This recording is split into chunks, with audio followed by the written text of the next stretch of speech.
딱딱한 변만 변비라고 생각하시는데 변은 더 심한 증상이거든요. 이제 약국에서 사 먹을 수 있는 그런 이제 변비약들이 대학병원에서 사용하는 약들보다 세다, 이렇게 조금 이해하시면 편하실 것 같아요. 이런 변비가 또 계속되면은 치료가 필요한 어떤 좀 대표적인 질환들이 있을까요, 교수님? 오늘은 대장 전문가 두 분을 모시고 변비에 대해 생길 수 있는 여러 가지 질환 알아보도록 하겠습니다. 예, 안녕하십니까. 대장문외과 윤상남입니다.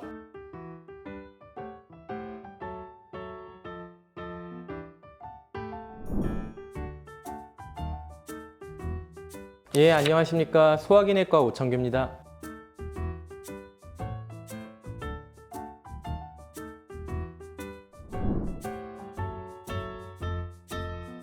주변에 많이 이런 얘기 들어봤을 것 같은데 뭐가 변비냐, 그리고 내가 병적인 상태인가? 그런 게 의학적인 정의 같은 게 있나요, 교수님? 예, 보통은 변의 횟수만 가지고 변비인지 아닌지를 생각을 하시는데 사실 변비의 기준은 6가지나 있고요.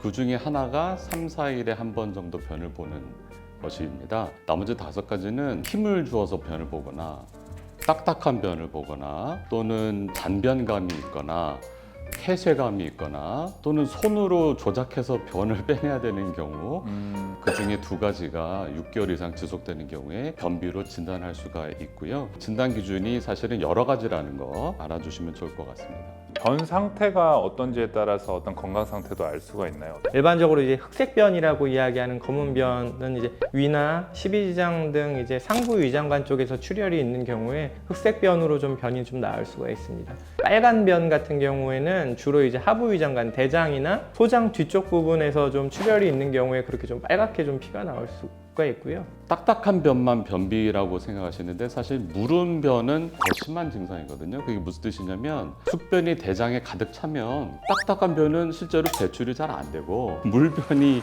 내려오는 거예요. 그래서 그분들은 변비는 해결됐고 요즘에는 이제 묽은 변을 보나 보다 이렇게 생각하시는데 사실 묽은 변이 오히려 진행이 되면 나중에는 범람성 변실금이라고 하는데요. 그런 증상까지도 생길 수가 있습니다.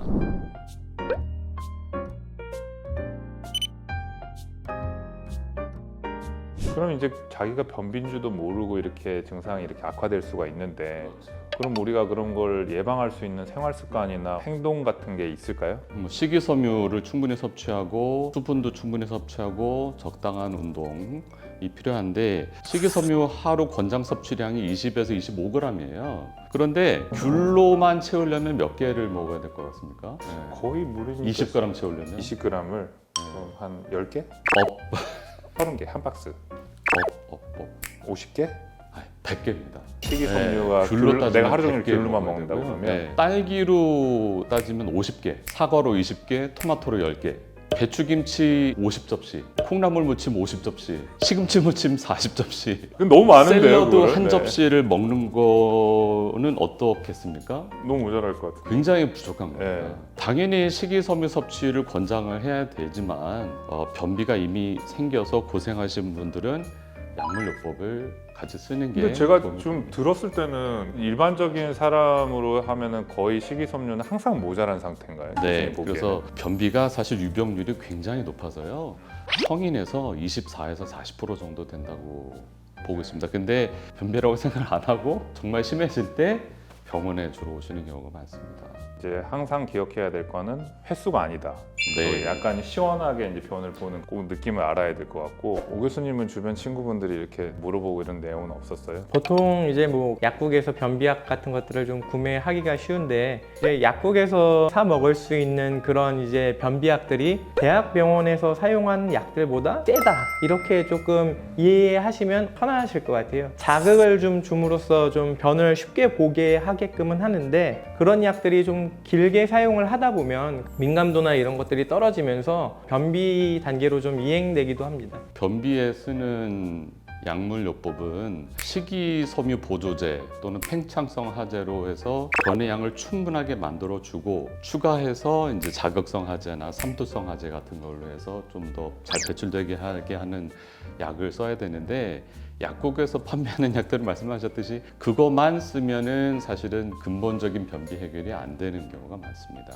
이런 변비가 또 계속되면은 어떤 대장염뿐만 아니고 치료가 필요한 다른 질환까지도 확대되기도 한다고 하셨는데 어떤 좀 대표적인 질환들이 있을까요, 교수님? 변비와 연관돼서 생길 수 있는 질환은 항문에 생기는 증상들 대부분, 그 다음에 여성에서 생기는 직장류도 변비하고 연관이 있고, 대장의 압력이 올라가서 구멍이 나서 염증이 생겨서 수술까지 해야 되는 경우가 생기는 대장의 개실염, 그 다음에 거기서 좀 더 진행하면 대장 전체에 염증이 생기거나 터지는 숙변성 대장염 및 대장 천공이 있습니다. 혹시 이제 변비가 오랜 기간 지속되다 보면 어떤 대장암이라든지 그런 암으로 가기도 하나요, 교수님? 변비가 직접적으로 대장암의 원인이 된다고 보기는 어렵고요. 다만 그 식이섬유의 종류 중에 저항성 전분이라는 게 있는데, 그 저항성 전분을 섭취하면 대장에 있는 유익균이 대장암 세포의 자멸을 유도하고 인슐린 저항성을 높여서 비만과 당뇨병을 예방한다는 것이 동물 실험과 실험실 연구로 증명이 돼 있고, 하지만 대장암을 정말 예방할 수 있는지에 대해서는 증명된 바가 아직은 없지만, 저항성 전분을 먹은 균과 안 먹은 균을 비교했을 때 상부 위장관 암의 예방은 50% 감소시켰다고 보고되었습니다. 그래서 식이섬유 중에 종류 중에 하나인 저항성 전분을 많이 섭취하는 것이 도움이 된다고 할 수가 있고, 그 저항성 전분이 많은 음식은 덜 익은 바나나, 부드러워지기 전에 좀 초록색 바나나. 초록색 바나나, 그 다음에 마늘, 양파, 감자 많습니다. 그럼 이제 교수님 말씀 들어보니까 어떤 변비가 직접적으로 대장암이랑 관련은 없지만 식이섬유를 많이 섭취하는 그 행동 자체는 대장암을 막을 수 있는 그렇죠. 맞죠? 맞습니다. 네.